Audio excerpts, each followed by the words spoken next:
Hello, and welcome back to the Postscript, a podcast about films where the discourse ended with an ellipsis rather than a period. I'm Chris Hall. I'm Sebastian. And I'm Mateo.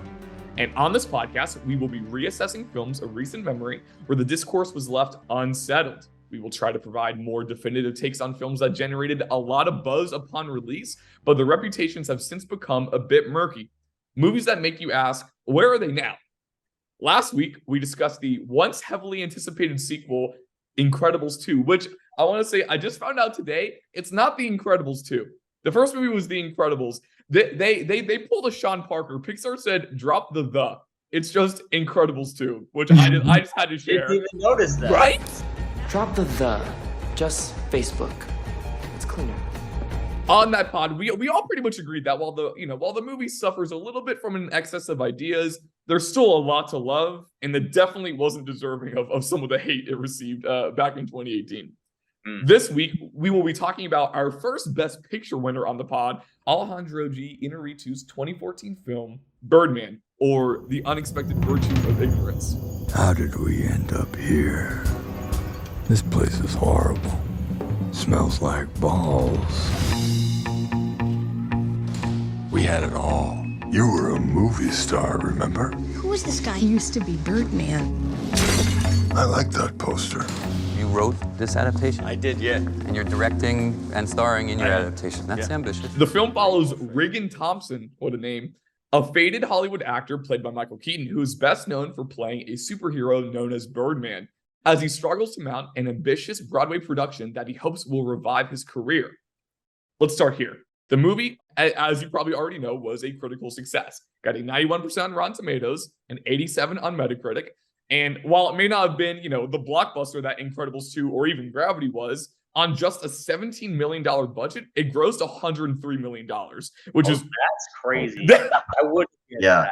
Which is, to clear any ambiguity, is very much so a financial success. And, especially in 2023, anytime a talkie drama for adults makes over $100 million, we should be backflipping. That is, even if you don't like a movie, we rejoice. And that actually, as I'm saying it out loud in your reaction, that is kind of crazy. This movie made over 100 mil. The movie was nominated for 9 Oscars and it won 4 big ones, maybe the 4 biggest ones. It won Best Directing, which Inarritu would win the following year for The Revenant. And this was actually the 3rd time ever that a director won the Oscar for Best Directing in back-to-back years. It's a quick detour, a little trivia moment. What were the other 2 times? I'm not expecting you guys to know the films and the director, but I would love to know if you guys could just pull out the director. I'm gonna dig deep here and say, I don't know why, but I want to say Fred Zinnemann, who directed High Noon and a bunch of other pretty well-received movies in the 50s, 60s, 70s. Couple Best Picture winners in there. Definitely a guy the Oscars loved.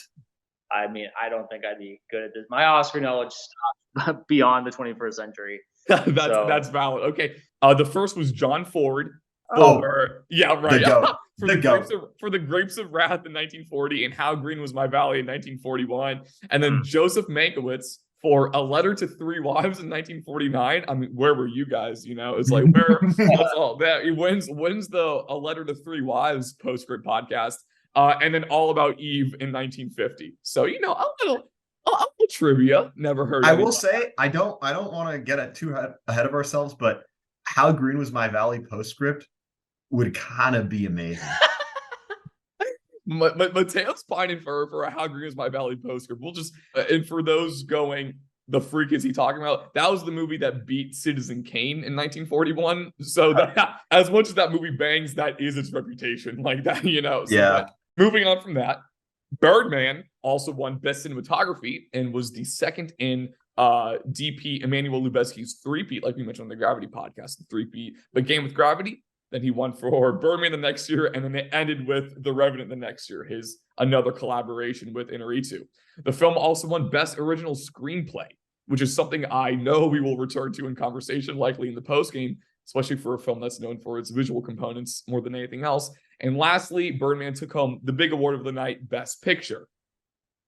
But as with all films on this podcast, there is a comma but. quality aside, this film very much so, it had a gimmick, right? Because this film was shot to appear as if it was being filmed in one continuous take. All the cuts were hidden in some way, akin to Alfred Hitchcock's Rope, 1941, or in more recent memory, and this movie came out after Birdman, like Sam Mendes' 1917. Because of this filmmaking style, even with all the praise it received in the moment, there was still a slight air, even back in 2015, there was a slight air of like, is this movie really good, or are we all just being seduced by this like oner? Because pulling something like that off is undeniably impressive, but similar to 1917, a few years later, there was this concern that maybe we were valuing the process over the product, right? And to this day, that stigma associated with the film definitely remains and has only grown. And while there are still people who very much so do like love and respect the film, I mean the film still has like a 4.0 on Letterboxd, right? There are people who are just like I see through the lies of the Jedi. Like I see, like I'm not falling for the gimmick. Like this thing is style over substance, like et cetera, et cetera. And similar to Gravity, it wasn't on many end of decade lists either. So all of this is why we're asking ourselves, like, is Birdman truly a feat of filmmaking and a rich text with meaningful cinematography? Or was it just flashy camera work and kind of just an ultimately ephemeral piece of filmmaking? With that being said, I'm going to throw it to you guys. Where were you guys at in 2015? Like, do you have memories of the discourse surrounding this film? Did you guys see it in 2015 at the time? Like, did you see it in theaters? What was going on back then?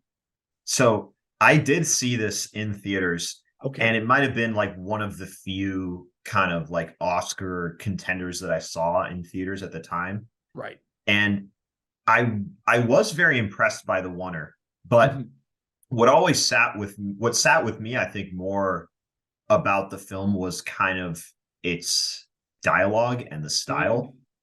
Like I might be wrong about this, but I just remember it being a very kind of chattery movie with dialogue really kind of like peppered in almost to give the movie zest. And movies that pull that off really well always impress me because I think it's like the easiest way to make a movie really annoying. So when it's not annoying and when you make it work, that kind of sits with me. So I'm excited to go back to it because of that. I want to see how much of that actually works. Right. And I wonder if just to add on real quick to what you said, I wonder if we kind of respond to it like we did with Gravity, where we were like, it's remembered for so many of the visual components, but maybe we're like, oh, like this script is a lot better than I remember, right? It's the thing maybe that kind of fell through the cracks a bit. But Seb, what are you thinking? I mean, I didn't see it in theaters, and this is like around the time, because 2015 me was 16. So my parents weren't contentious, but they were more like cautious with rated R films. Sure. I was, I think Logan was like one of my first big dubs going to the theater and seeing. Yeah, I didn't get to see it in theaters, but I do remember the conversation that was around the film around the time, and everyone was just talking about the oner.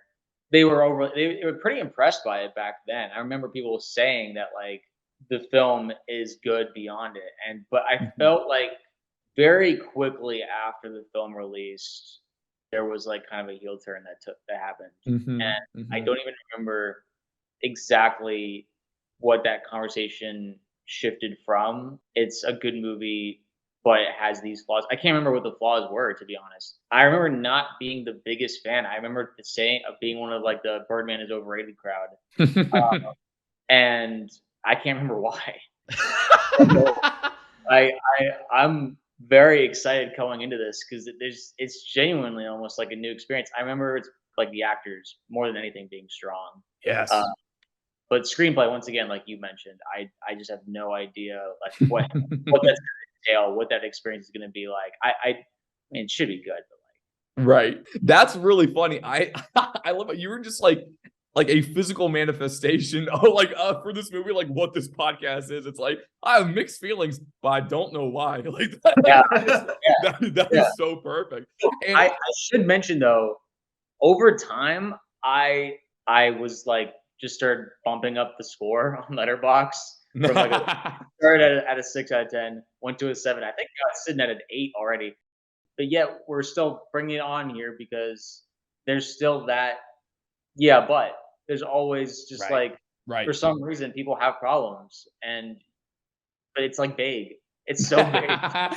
No, and I think that might be when a movie undergoes huge success, or when anything undergoes huge success and praise, like there will always be people who want to kind of take it down a peg. Like that's always seems like to be like a natural reaction. It's like, but does it deserve all of this? And it will kind of undergo heightened scrutiny, right?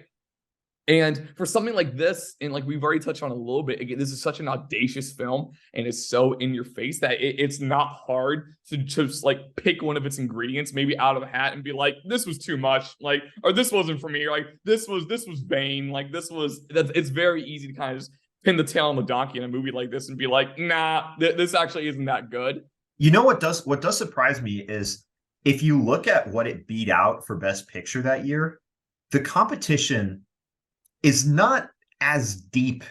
It's not as like hefty as I expected it to be. It kind of is an off year. Like you look at this, like the other nominees, you have American Sniper, right? Boyhood. Just to interject real quick, sorry, that brings me into what my original experience with the movie was. I mean, it's back in 2015, so I hadn't seen it in theaters. I hadn't seen it before the Oscars, right? But I vividly remember being really, really fascinated with Boyhood. I hadn't even seen that either, but just the concept of it. Another film with its own gimmick, and we will certainly talk about on this podcast at some point, because that was the film with the whole like, oh, it filmed with the same cast over 12 years, all like what a just like all of the effort it took, and that just blew 15-year-old me's mind, right?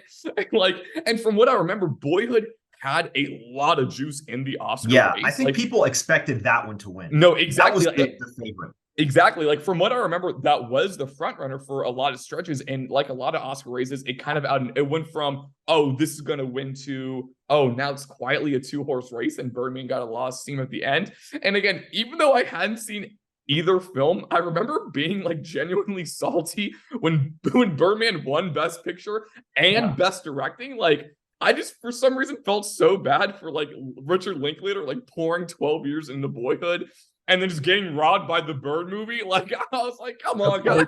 Like I was just like so sympathetic to Boyhood for some reason, even though I had no actual skin in the game. I hadn't seen either film, but that's what I remember most at first about the movie. But I did eventually watch Birdman that summer in a lowercase m marathon that I had by myself. It was like, again, weirdly a core memory for me. I remember one week in the summer, like I guess in summer of 2015, I watched one film a night for like 4 nights straight, which is fairly standard practice for people like us now. But back then I was like, somebody call Guinness. Like this is like, we are history is being made right now. Like this is unheard of. And for those curious, the films were they were all Oscar-y films from the previous year. It was Birdman, Whiplash, Grand Budapest Hotel, and Steve Jobs. Pretty good streak.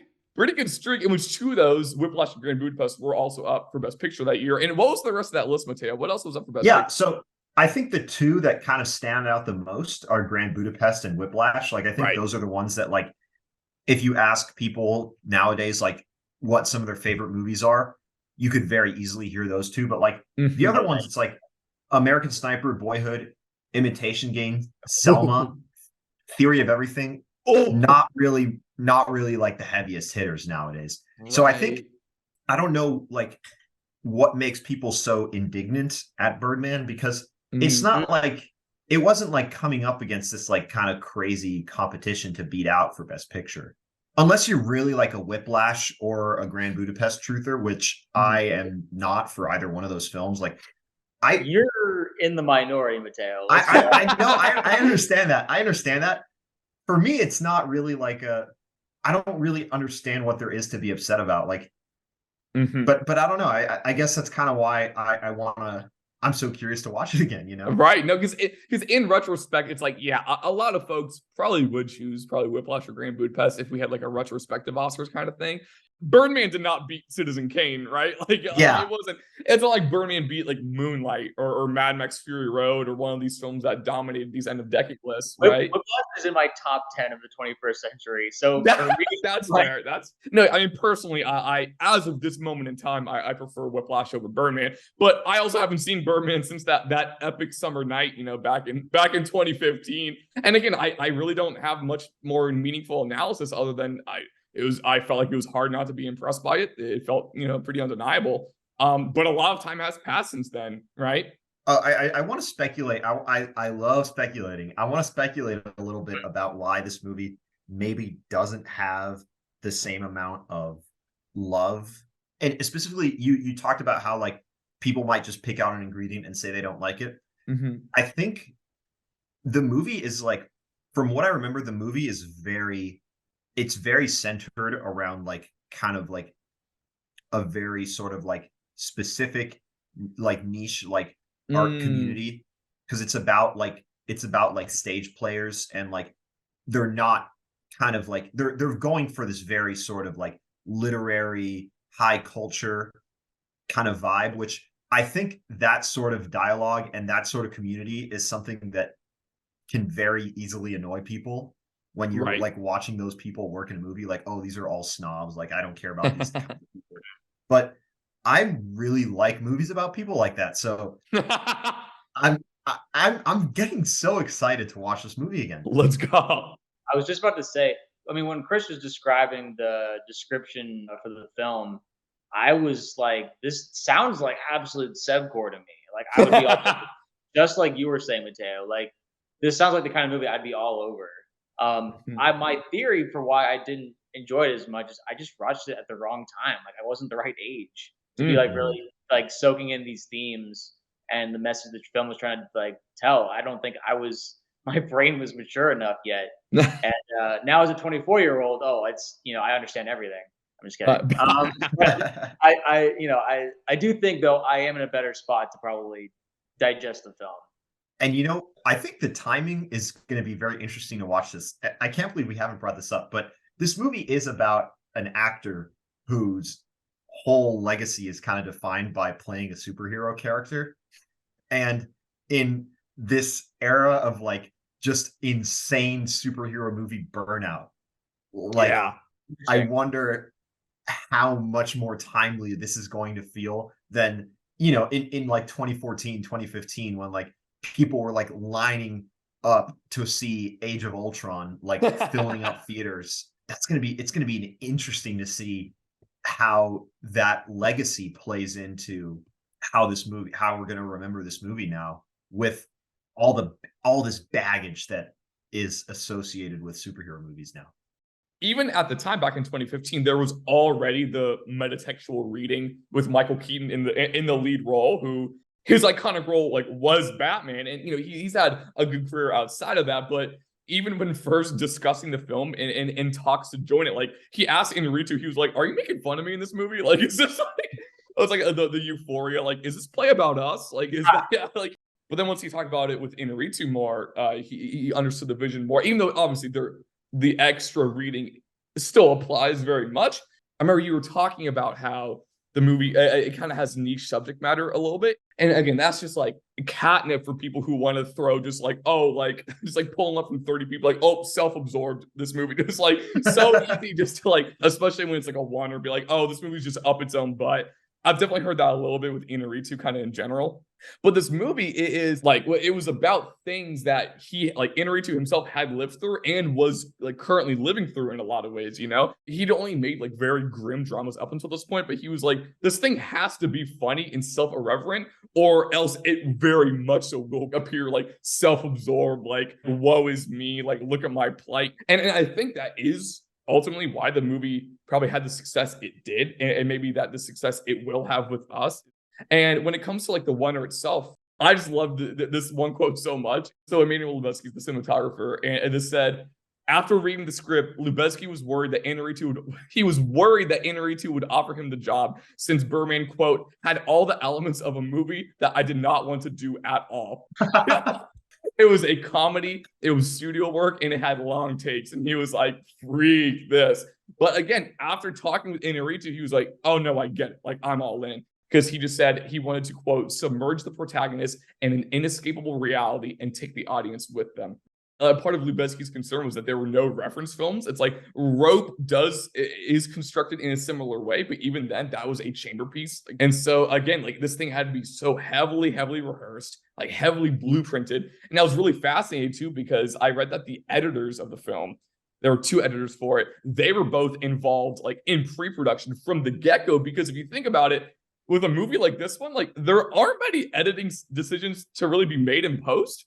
Because it's like when it's just a bunch of long takes, it's like it's kind of already laid how the film's cut. You're almost just choosing which preferred takes at that point. It has to be a movie that like you're watching in your mind before the day one is shooting, you know? Like it's not a movie where you go, oh, we'll figure it out on the day. It's like, you know, like it's down to the steps that the actors take. It had to all be choreographed.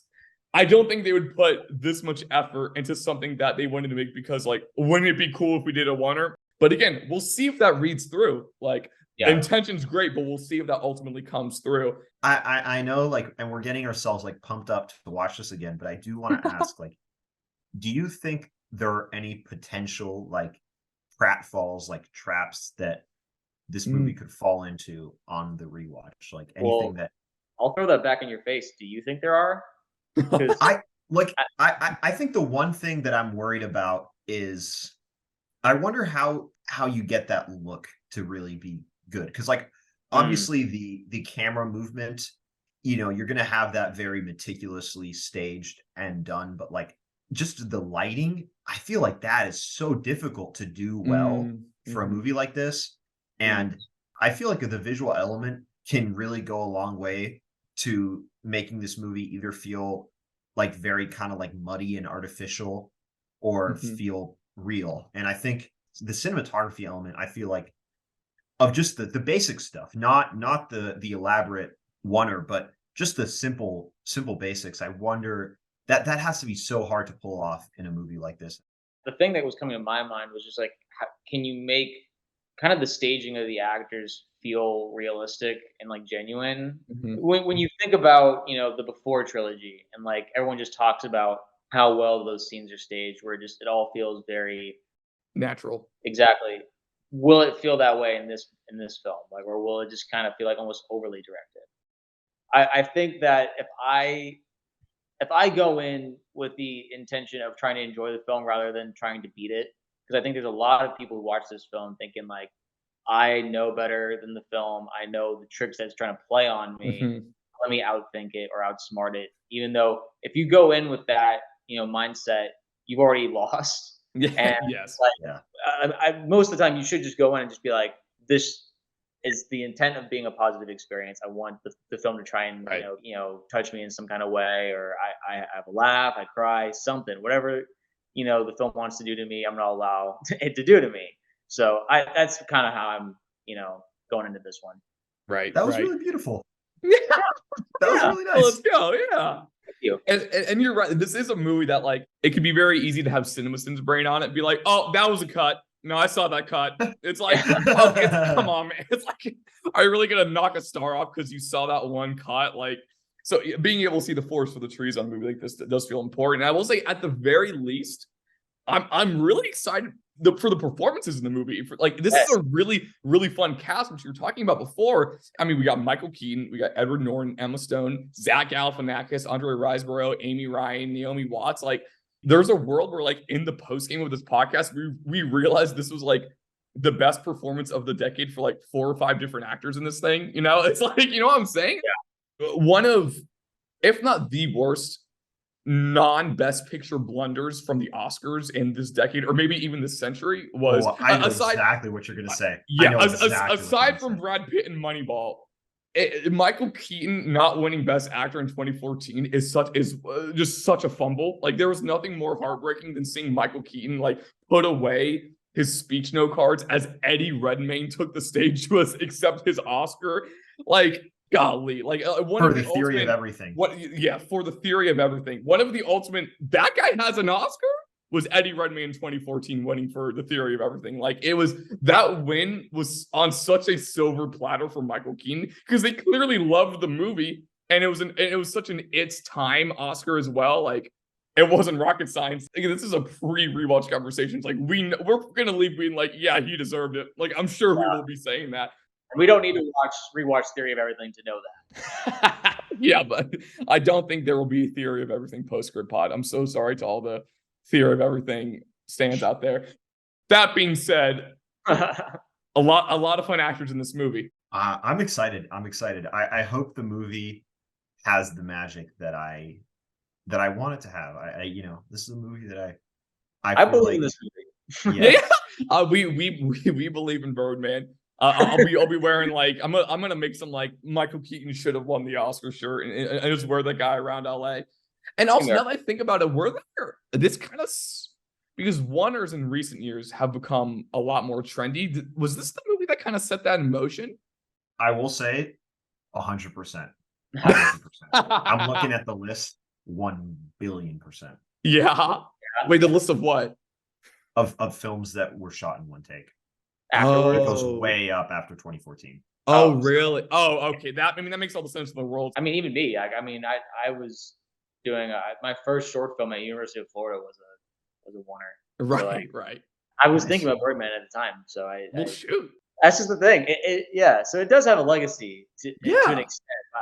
There is a debate as well, which is what kind of makes it interesting for us to. There is a mystery to this film that I'm excited to explore.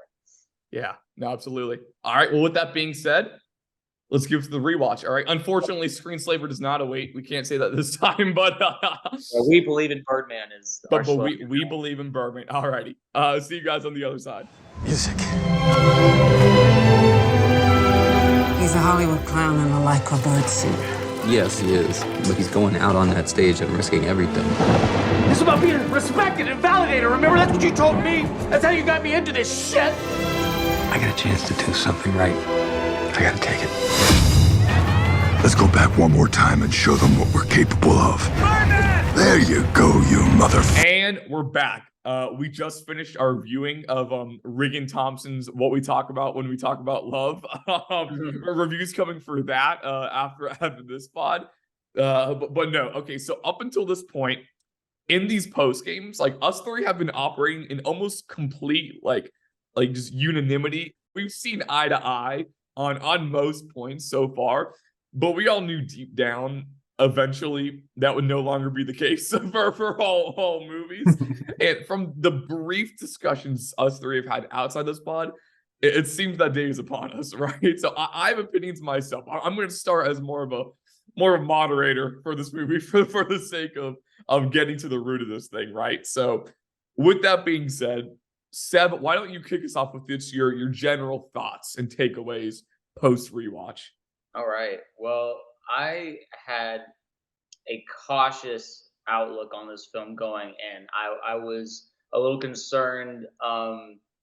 Like 20 minutes going in, like I was just like starting to feel the jitters a little bit, and I found it to be pretty tremendous. Let's go. From the moment it starts off, there's almost kind of like this like whiplash, like opening script with like, the quotes and the title reveal. There's like a really, the score was pretty jarring to me. I had completely forgotten what that, the music was going to be like in this film, and it starts right off the bat and doesn't really let up throughout the film. I found there to be a lot of depth and a lot of richness and subtext to almost every scene that was going on in the film.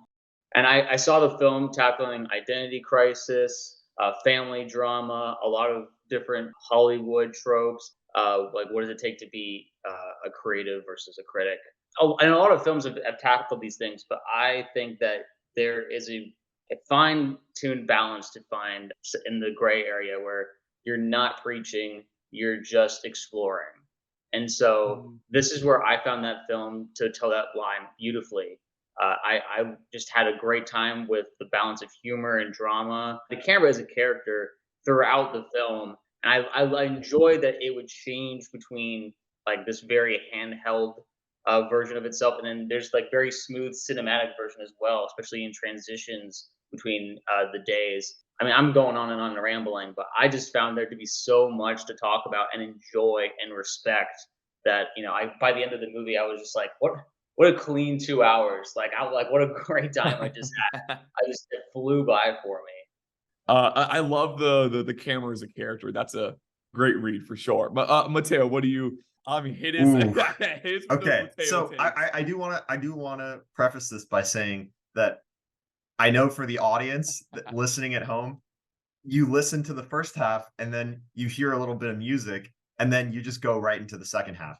For us, I spent 2 days between the beginning of the pregame and the postgame. So time has passed. I sat down, I watched the movie for 2 hours, and my feelings have changed a little bit. So I want to start off by saying I didn't hate the movie. It was not a bad time. It was enjoyable, but on this rewatch, I found there to be a lot of glaring flaws that really oftentimes had me rolling my eyes, getting frustrated. I wanna say specifically with the script. I think Mhm.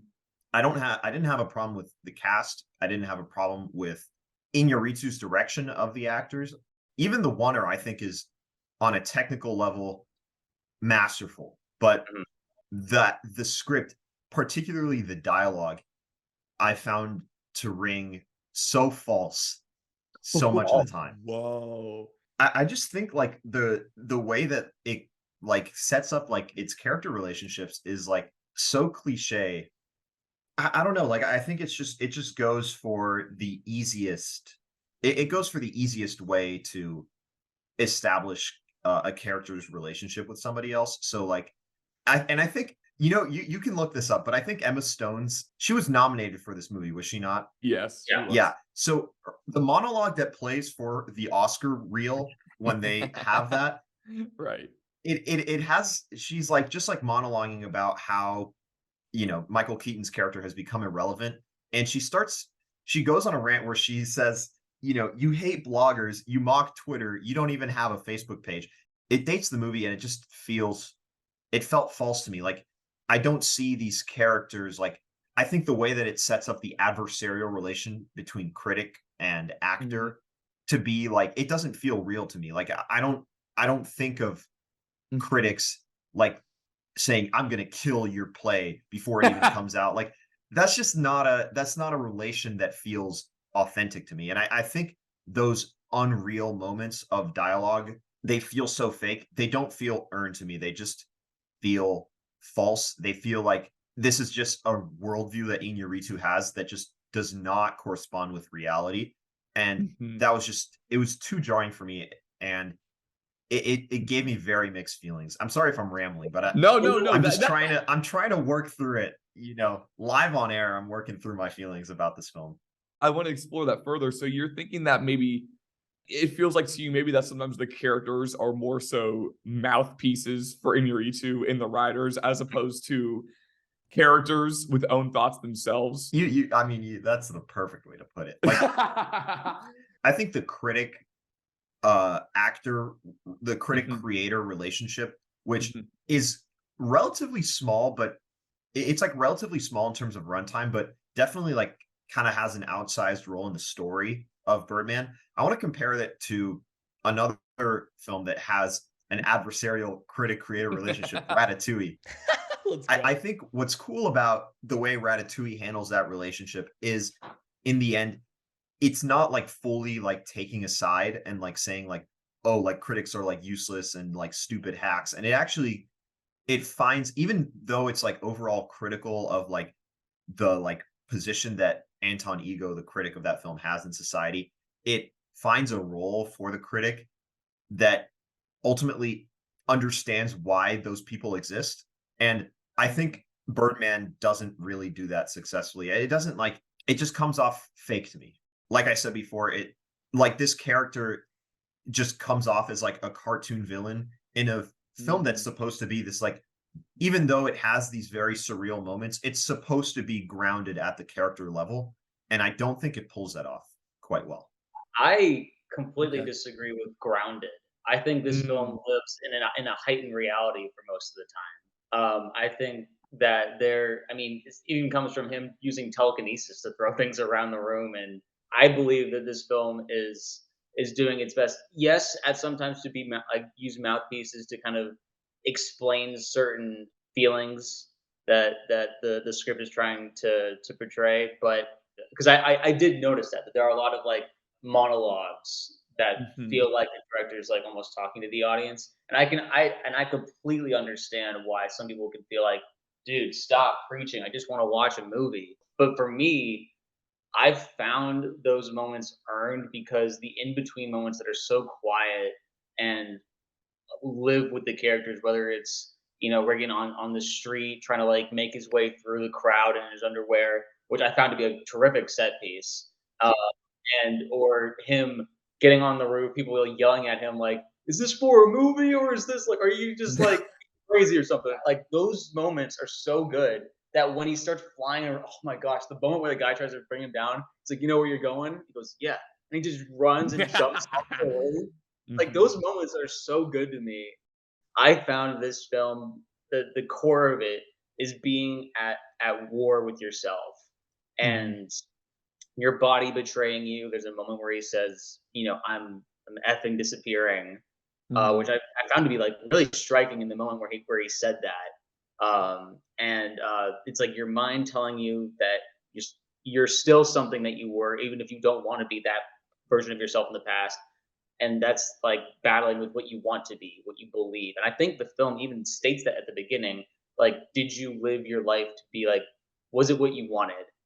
And I think he just said like, I did, as like the Mhm. one small answer. There's something very, very visceral about having simple answers to such complicated questions. And I Mhm. think that's kind of what the film wanted to do, was that it wanted to show you in a lot of simple ways these complicated feelings that you can have. Right. No, yeah, I think it's really, really well said by both of you. I can totally see where Mateo's coming from for sure. I remember while watching, I was thinking I totally understand how the script might rub someone the wrong way. Again, it's a script that's not holding back and it's wholly unafraid to say how it feels. But I also see where Seb is coming from in the sense that there is a kind of, like you said, heightened realism, a sort of surrealism that maybe allows the film, some may think, to have the characters behave in a way like that isn't totally grounded. And I think it was interesting. You touched on this a little bit, Seb. How on the last podcast we were talking about how Incredibles 2 had so much on its mind, right? But it failed to kind of slow down and explore some of these thoughts sometimes, or maybe take a breath, or sometimes Right. buckle under the weight of all of it. And then we watch this film, which had like that could not have more on its mind, and that touches on almost like every aspect of life, and is just made of ideas. But I do feel like it succeeded where we thought Incredibles 2 failed at. I felt like this movie was totally unafraid to take a breath and have a quiet moment. And I do feel like that ultimately helped the ideas ultimately cement with the viewer stronger. So I want to agree. I want to agree with both of you there. I do think the movie is at its worst when it's at its chattiest. Mm, I Ooh. those There's actually a specific scene I want to point to. It's almost, and I know this film does not have cuts, but it's a very abrupt like jump forward in time where he's in his like changing room again in that theater, and he's kind of like being mobbed by like the mhm, press, and one of like the reporters is like asking him about like Roland Barthes, and then like they're also like asking him questions about like if he like injects himself with like his own semen or something like that. They're like I felt like I was just being bombarded by like unfunny joke after unfunny joke, and I wanted to get out of that room. I wanted to get out of that room. I felt like Regan Thompson in that moment. I did I not want to be around those the people. movie was trying to do to you. I think that's literally what it wanted to do to you, is that you're so uncomfortable because these reporters ask like the cringiest questions. Maybe I just could not jive, I think, with sometimes how it's trying to like have a sense of humor. But The execution, in yeah. those quiet moments, I think it's successful. My favorite scene in the film, the one that's like the most like parodied, the most iconic, the underwear. sequence as he's marching through. Mhm. And once he finally gets to the theater, Mhm. that moment where he's kind of acting and he's like pointing the finger gun at the audience, Yeah. it felt so authentic to me. And I Mm. thought it was so brave of the movie to pull away from the stage once he gets there and not let him finish the scene. Mm. And just it's just instantly starts moving away, He and just stays in the hallway. I love that you shot. never Yeah. get you never get to Oh, see dude, yeah. you never get to see him like kind of like have that triumphant moment. Because that should be his triumph, that moment. And it pulls away. And Yeah. that is such an Uh-huh. inspired choice. I agree Mhm. completely. Yeah, the movie does have its moments. Yeah. I did enjoy it. I wanna be clear about that. Right. The movie feels so undeniably alive during scenes like that, and that's something I really appreciate in it. I want to touch on something Mateo said, and that's in the pregame we mentioned how Inarritu was like so adamant that like this movie had to have like comedy and absurdism in it, or else it would greatly suffer. And I will say I'm thankful for the presence of the humor in it, but there were moments I do think like in terms of like the writing of like broad humor jokes, it wasn't always the strongest in this movie. I feel like the jokes were stronger the more specific they got. Like with the one actor going like, "I was giving you a range," like stuff like that. Like that's really funny. But there were a couple jokes where like I could just imagine the one person in the theater coughing as a response. It's like, oh, like he has a thing for nuns and diapers. I was like, oh, like that's not is that the best joke we had for that? But but again, I didn't dwell on that too much. I think that the comedic tone does work for the most part for me. And your opinion on the script does maybe largely depend on how maybe self-aware you think Inarritu is and maybe where you think he's coming from. Because like that relationship between Riggin and the critic, it's so okay, this is like a little bit preachy, but I felt that it was simultaneously like self-aware of how entitled these creatives can be in relation to critics. I felt like it succeeded enough there for me to, not write it off as just like, grr, we hate critics. I think the dynamic was interesting enough, but I also understand how it was maybe a little bit of a caricature, for I you think that way. there's a what Mateo was feeling was that it was just way too on the nose and like Yeah. there's not much subtlety going on versus what I think what they were going for was kind of demonstrating this battle that critics and creatives are almost always at. Mhm, That, yeah. creatives feel they're above critics, but they're like because they're like, "You're us, but failures." Like, so you became a critic. Right. And I like demonstrating that even because you're doing this for a general audience, in my opinion. Mhm. You're trying to demonstrate that relationship between the two. Whereas critics, they're like they have this feeling of responsibility that they bestowed onto themselves. That's the Mhm. other side of it, where they're like, Right. I have to be the savior that protects the people from bad art, and you're just Mm. like, who told you to do that? It is it makes it feel like this like eternal like biblical conflict between Seriously, yeah, and that's what it creative and felt like. critic. And like it really can be so frustrating. And they talk about this in Ratatouille a little bit, how like the critic, risks nothing and they can just take apart this creative who's putting everything on the line.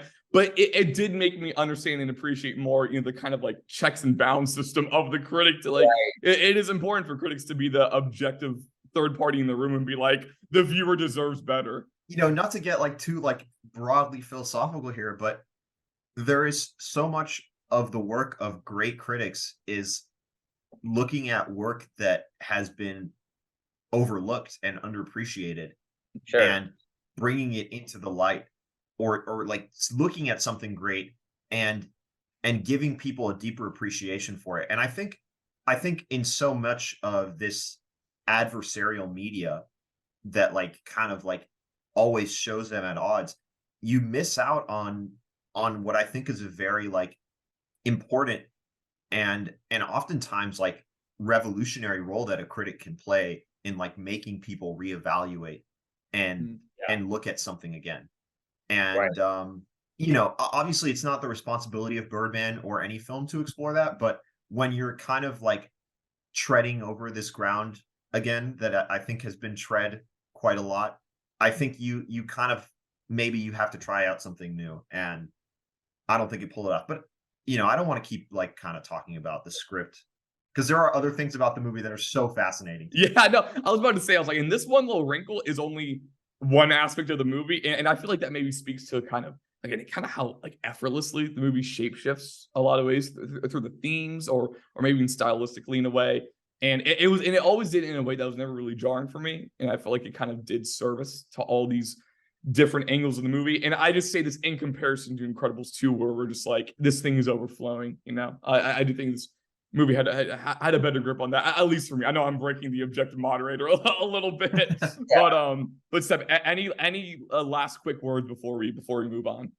I think sometimes you may need to over explain or over demonstrate versus trying to force the audience to read between the lines, because I think the movie's better off going for it a little bit. I think it's a very in your face film.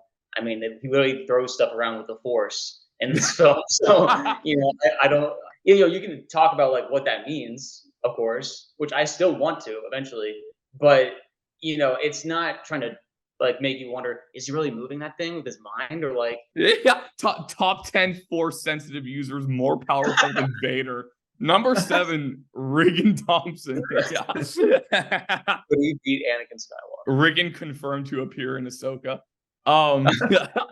So okay.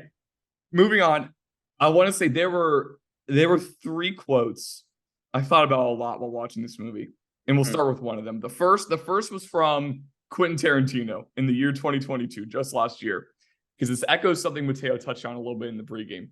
He said, quote, "Part of the Marvelization of Hollywood is you have all these actors who became famous playing these characters, but they're not movie stars, right? Captain America is the star. Thor's the star. I'm not the first person to say that. I think that's been said a zillion times, but it's these franchise characters that become a star.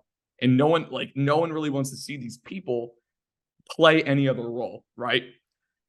I think this movie back in 2014, almost a full decade before this quote, I do think it kind of perfectly captures the purgatory of being permanently associated with one part of your career, or one thing that you did, or one part of your life that you can't escape. He even has the line. He's like, "Can we get Woody Harrelson?" He's like, "He's doing Hunger Games." Like, can we get Michael Fassbender? He's like, he's doing the prequel to the X-Men prequel, like that. And like, can we get Jeremy Renner? Like, they even got Renner in a cape, the Herlock. They put him in a cape too. I wrote that line down. That was a good line. They even put him in a cape. Oh, it shaded RDJ. I was like, what in the world? So that leads me to say, this movie was like totally unafraid to date itself, right? Like this movie like doubles down on its release here, between the social media aspects of it all, the pop culture references. And when those first started in the movie, I had this pit in my stomach, like, oh no, like this is, how is this going to age? But my opinion shifted on that a little bit in the movie. So I wanted to see where you guys lied on the 2014ness of it all. There are some of them that are very bad. Like, I can't remember what 2 characters it was, but they were like saying like, oh, like what a disaster it would have been if we had a child. And then they said like, we would have raised Justin Bieber, because I guess like being Justin Bieber was like the worst human being possible in 2014. I thought that was a funny line. I do think it's interesting because I came in thinking about how it was going to like kind of be a meta commentary on the MCU. And ultimately, I think on like a macro scale, it actually doesn't walk away with that many insights about the like Marvel superhero like big movie industry, which is I think part of the reason why is just because it's not focused on that element of filmmaking. It's focused on like, kind of like a smaller, more niche theater community. Yeah. But I think it's the one like element I think it really touched on is the most like personal level, which is like Regan Thompson's relation with the character. I think the exploration of how audiences perceive him is pretty small compared to his relationship with the character, and I guess maybe the temptation that he has to go back to that character. And he thinks it would be so easy to just put the cape back on and, cash in and make another one of these. And then there's like another side of him that says, no, I want to establish myself as like a true creative with this play. That I thought that was a very interesting personal conflict, but it's a personal conflict that is not so much timely as it is it's kind of like a timeless conflict. And I don't think it's necessarily commenting. I think the commentary doesn't really, it doesn't feel like it like hit a specific target just because it's such a general thing, which is not a problem. Yeah, it's not necessarily tackling like superhero movies in 2014. More so just the idea of, having of being defined by one role, of being defined by one thing and wanting to break out of it.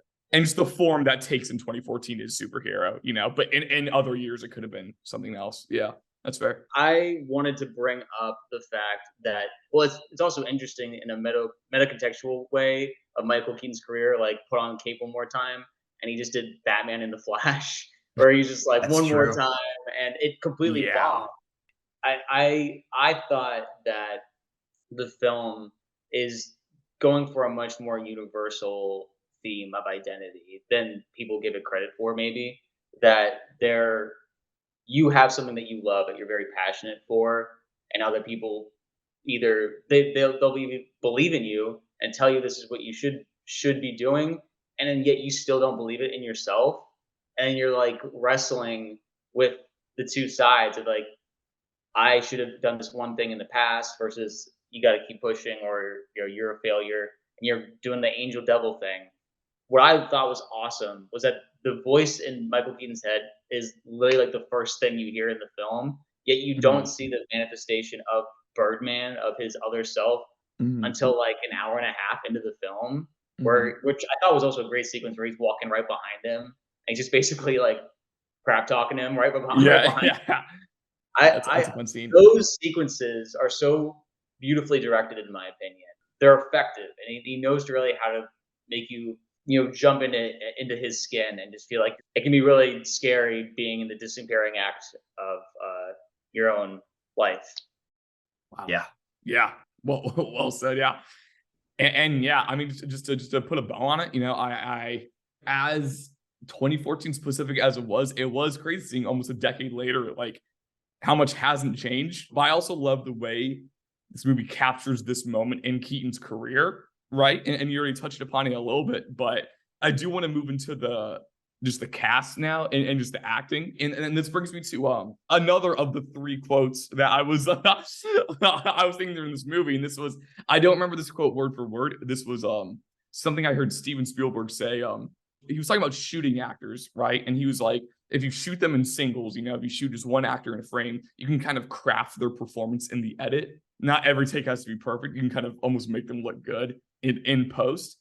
Yeah. But he was like, when you have two more amazing actors, you can just put them all in the frame and, to paraphrase, let them cook. Like, and like you don't have to cut back and forth. And this movie, by default, because it doesn't really have another choice, does that very well, and I do think it's a testament to the cast in the way it'll just sit on two actors' faces and just let them talk to each other and act. And I think it does that really well. And so first, I want to talk about just Keaton specifically first. Again, that metatextual layer is so rich. And this feels like the role that like his entire career was leading towards. And then, which makes, the eventual Oscar loss and reprisal of the Batman role only more heartbreaking and bleak. And like, I'm thinking about the line in Birdman when he's like, when the Birdman manifestation's like, we'll make Birdman 4, we'll make $1 billion.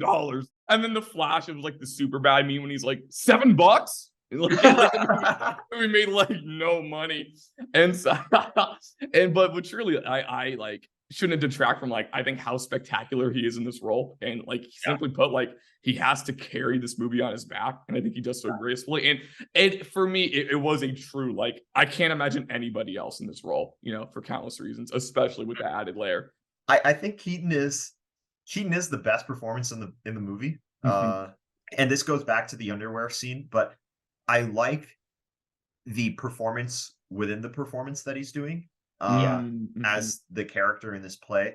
I think a cool detail for Iñárritu to pull off in a movie that feels, so kind of like continuous is to make Keaton's performance over time, to make Regan Thompson's performance over time become to start to feel more authentic with each preview up to the premiere. I think that's a cool detail to pull off on a just like a technical acting level, and on a thematic level. I think it works too. I think over time, even as his insecurities and his sort of like personal failures come to light, I think he is also maybe starting to believe in his work a little bit more, which in a movie that is such a downer and is so mean-spirited, to give him that little victory, I really appreciate it, because there are other elements of the movie that just like they leave you feeling so kind of like flat and deflated.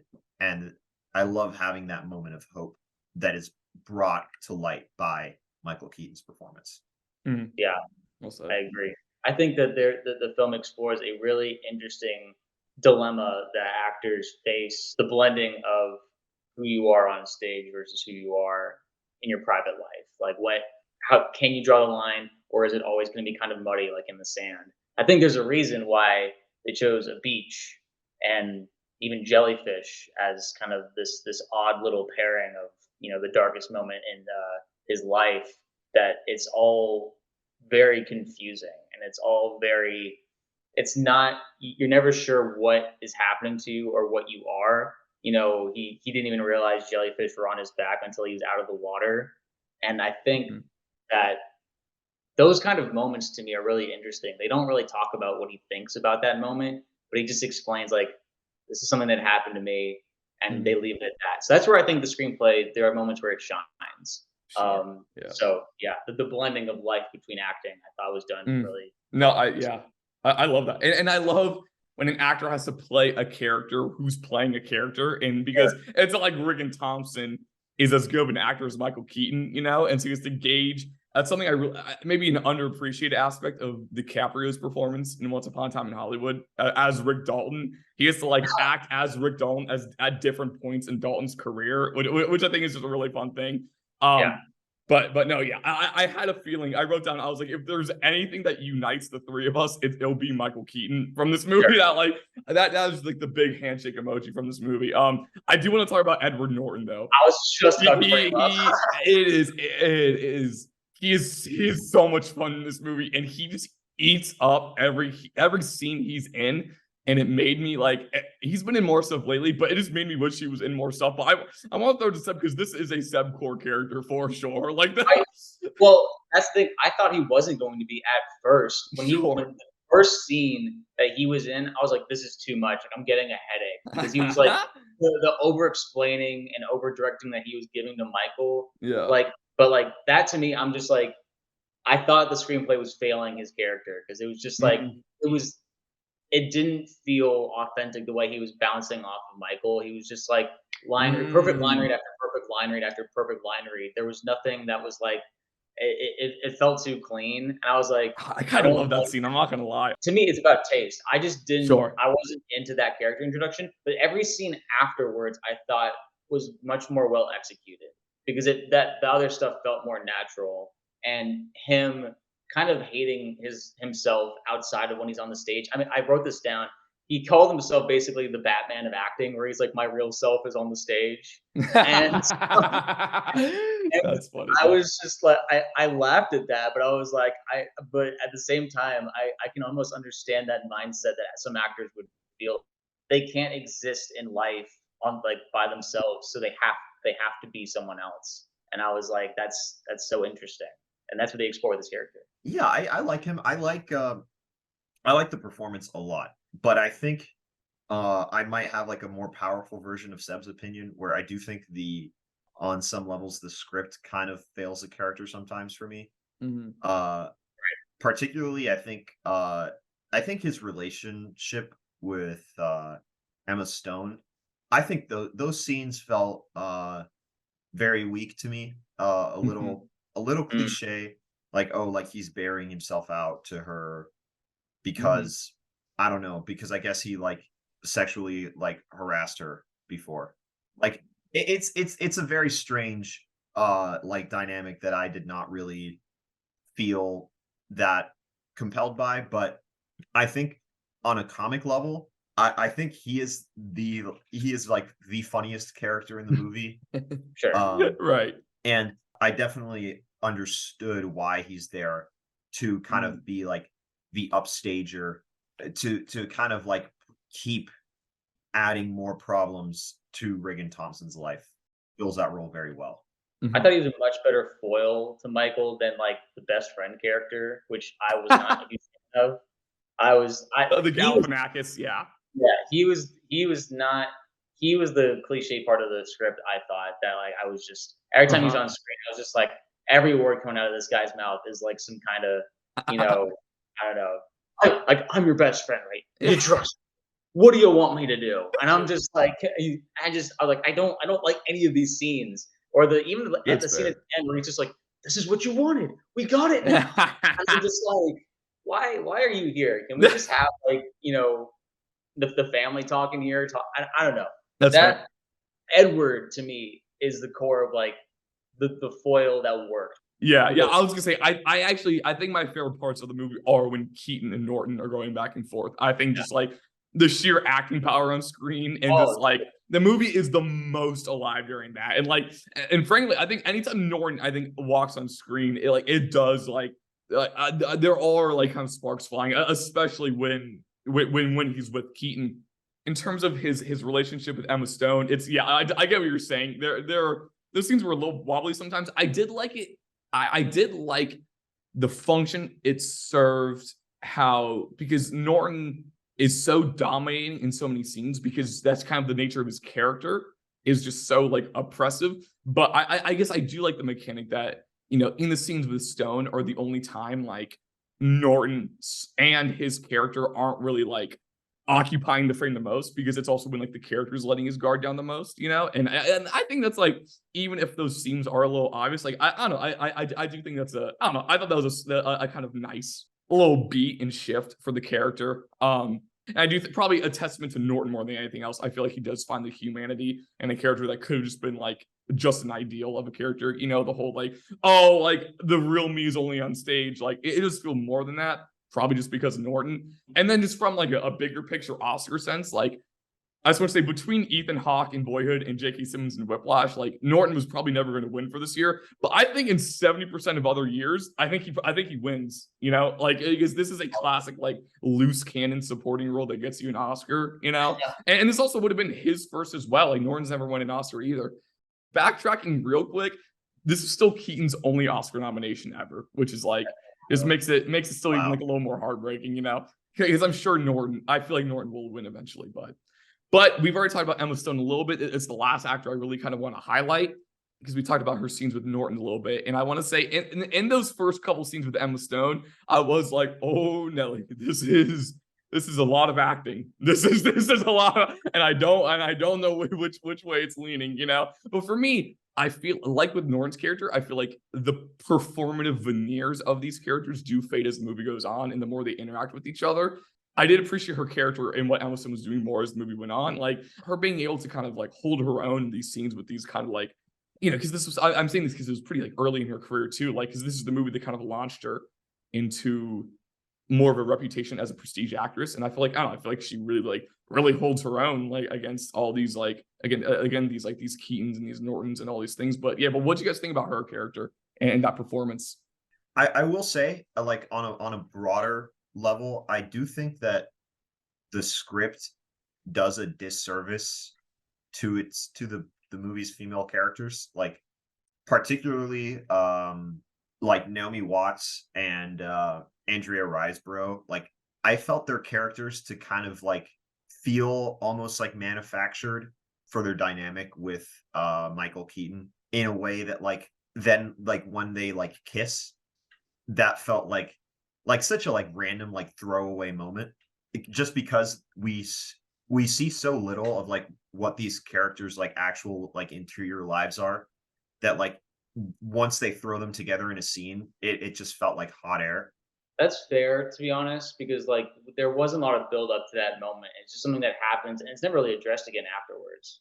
Yeah, it's a very, I don't know, it's a very like throwaway like, oh, like what's like something like edgy we can make them do in the scene right now. But I think Emma Stone is a little bit is somewhat better. I like her scenes with her dad really the most.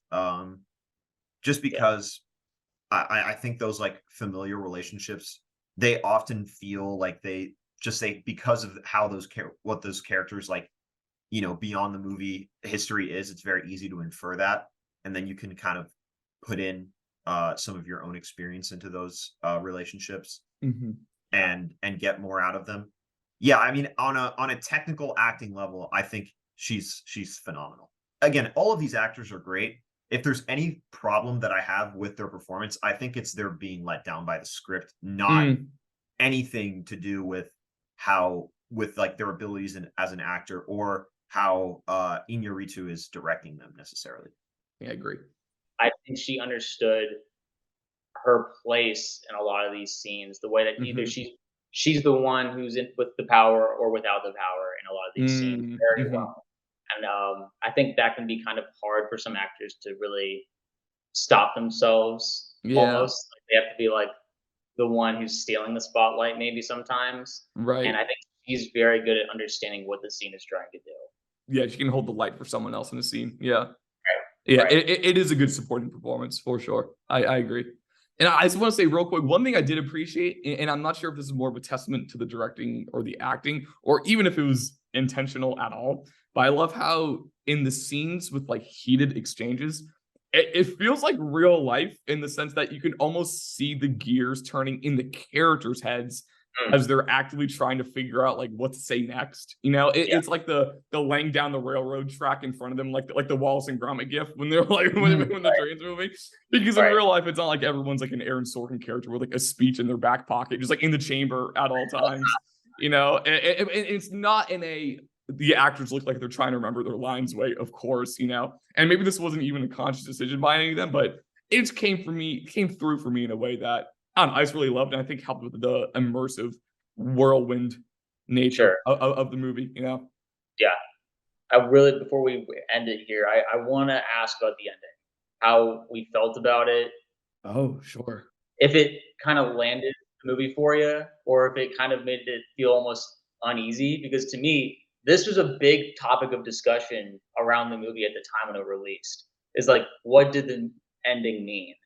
And around this time, this time around, I still wasn't sure. I felt like uneasy about it because I don't think it was glorifying suicide, but I think it was showing that this really extreme act that he did was going to live on beyond him, and that's what his daughter was going to remember, was this man that everyone's going to like prop up as like this living legend or this past legend who did something that no one else would even go to lengths to do over his actual self, who he was in real life.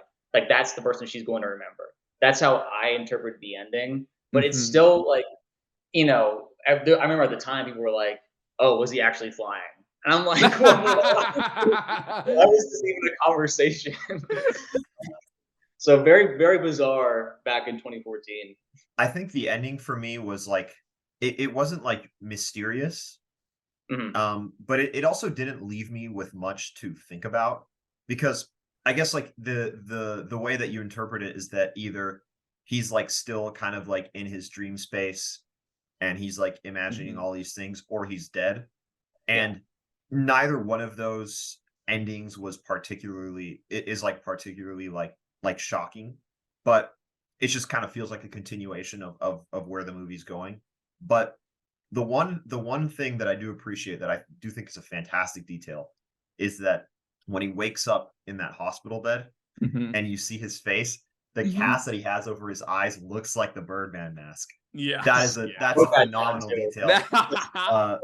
The movies. Like this is kind of like, it's kind of like an inevitable direction for him to go in. It's like he's back in the mask, no matter what he tries. And maybe that motivates like how he reacts to everything else, is like he sees the mask on him and he's like, wait, like all this work and it's just back to square one. Well said. And stuff. I think you kind of summarized all my potential thoughts on that ending. You know, it is.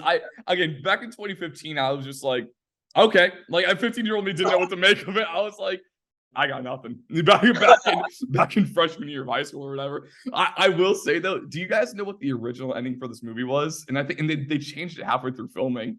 No. It was like, and Inarritu was like, we gotta change this, bro. Like, I think they may have filmed it and he was embarrassed. Like, he didn't even want to say what it was. The original ending, it was okay. It goes, we went backstage to the halls we've seen the whole time, and we get to this dressing room where literally Johnny Depp would be sitting, looking in the mirror, putting on his Regan Thompson wig, and then the poster of Pirates of the Caribbean 5 would be in the back. And Jack Sparrow's voice, it would say, what the F are we doing here, mate? And it was going to be the satire of the endless loop that they were in. I guess maybe would have aged well because we did get Pirates 5, but Inarritu made the right choice. Baffling. I know. Baffling. That would have like ruined the film for me almost. It's crazy, man. Dude. I'm saying it, like, and also it's a less is more scenario because I think they summarized the endless loop feeling in just the hospital tape mask. Yeah. Honestly, I think that was more than enough. Honestly, if you end the movie at that moment with the mask, it's like, if that was the final shot, yeah, you could end there if you really wanted. Yeah, I still like the ending we got, but Mm-hmm. Yeah, that's totally fair. No, love that. Just one more quick thing I want to touch on. We've already touched on it a good bit, but just the oner in general. I think we all kind of had unanimous praise on that, and I just want to say I think in the best way possible, I was almost never thinking about it, and I mean that in the most complimentary way possible. Like I just couldn't really take my eyes off the actors, you know, and I was engaged in the story enough to not really think about the camera mechanics. Maybe the biggest praise I could give it. And I like how for it being a oner and the camera being in constant motion, it wasn't afraid to just rest on faces, you know, and be like, this is just our shot for the next minute, you know? Right. And so I just really like that. Yeah. I mean, when I said that the camera was a character, and I really meant that in a way that like it was only doing a service to the film and not ever detracting away or distracting. Like this was such an inspired and great choice, and probably the best choice of the movie, in my opinion. Because to me, the oner, this is my favorite oner movie. I mean, like I don't think there's any other one that really rivals it for me because the space feels so lived in. There's moments where you'll be hearing whispers or talking from off screen, and a lot of it has meaning. I mean, there's just and they're never trying to like overwhelm you. I think there's moving with purpose, but it also feels natural, handheld, cinematic, long takes and pans. I just thoroughly enjoy the entire directing and visual experience. I will say, and this is kind of I do want to kind of tie this back to like maybe why has this movie kind of like disappeared from the public consciousness? I like the oner. I do understand the criticism that the oner is kind of something that gives the movie that kind of makes the movie pop. Without the oner, I think if you peel the oner back, and you just make it like a quote unquote normal movie, you shoot it conventionally, I don't think this movie would nearly have any of the reputation that it does today. And Absolutely. I think you're right. So I do understand live and die by the gimmick. Why this movie is remembered as a gimmick. Sure. I completely even with what it does have under the surface, which does exist, I do understand why the film is remembered as a gimmick, and I do understand why it kind of had its moment where, in the brains of the average moviegoer, it went on hiatus. That is one thing I wanted to ask this in general, because we talked about how there have been so many oners since this film, and I was like, now that the oner is less of a novelty, were we still impressed by it? It seems like we were. It seems like it's still really, really impressive. So I love that. And so as we're wrapping up, I want to get to my third and final quote that I thought about during this movie. And I feel like this is, maybe kind of sums up my thoughts as a whole on it. So the first was from Tarantino. The second was from Spielberg. This one, is it from Scorsese? Is it from Brian De Palma? Nope, it's from my buddy Drew. This is something he said, long story short, when he was halfway through eating a sandwich, and he said, quote, "I keep waiting for the next bite to be bad, but that hasn't happened yet." And that was kind of how I felt watching the movie scene after scene. I was like, I kind of keep waiting for this next scene to be bad and for the movie to fall apart, but it just never really happened for me. You know, like I kept waiting to like audibly groan at something, but like because it was just like it was so going for it, but then it really happened. And even when the film wobbled a little, like even if the movie had like just like a sloppy turnover, it would proceed to dribble back down the court and nail like a 35-footer. You know, like that's kind of how I felt about it. You know, and my mind didn't drift once while watching it. I was locked in, and like you said, Seb, I was never overwhelmed, at least never in a way that wasn't intended by Inarritu. So if we had to, because the purpose of this podcast is to try to find a definitive, maybe black and white, you know, less muddled declaration and kind of, you know, definitive statement for this movie. So where, you know, our opinions are varying a lot, but if we had to give a unanimous verdict for this film and just where it lies, right? What would we say? I was always figuring that this film was pretty properly remembered, to be honest. Everyone, when you bring up Birdman, I think the contentious opinions are almost earned. Like it's so I don't know if my take on this is going to be the best one, but I would almost say like remembered for the right reasons is how I would have put it. Maybe it's because of its audacious nature and because of its DNA, it is just inevitably and eternally gray, like the opinions. Now, like it maybe like maybe it is inescapably gray, and maybe that almost is our thesis, is that there will always be unsettled discourse on it in a way. Maybe that's just the nature of this movie. The nature of the film. I like that a lot. You know, and it makes me want to dive into more Inarritu and see. Yeah.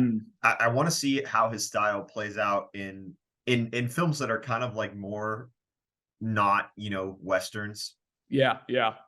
So I guess that's our takeaway. It's unsettled by nature, unsettled by design.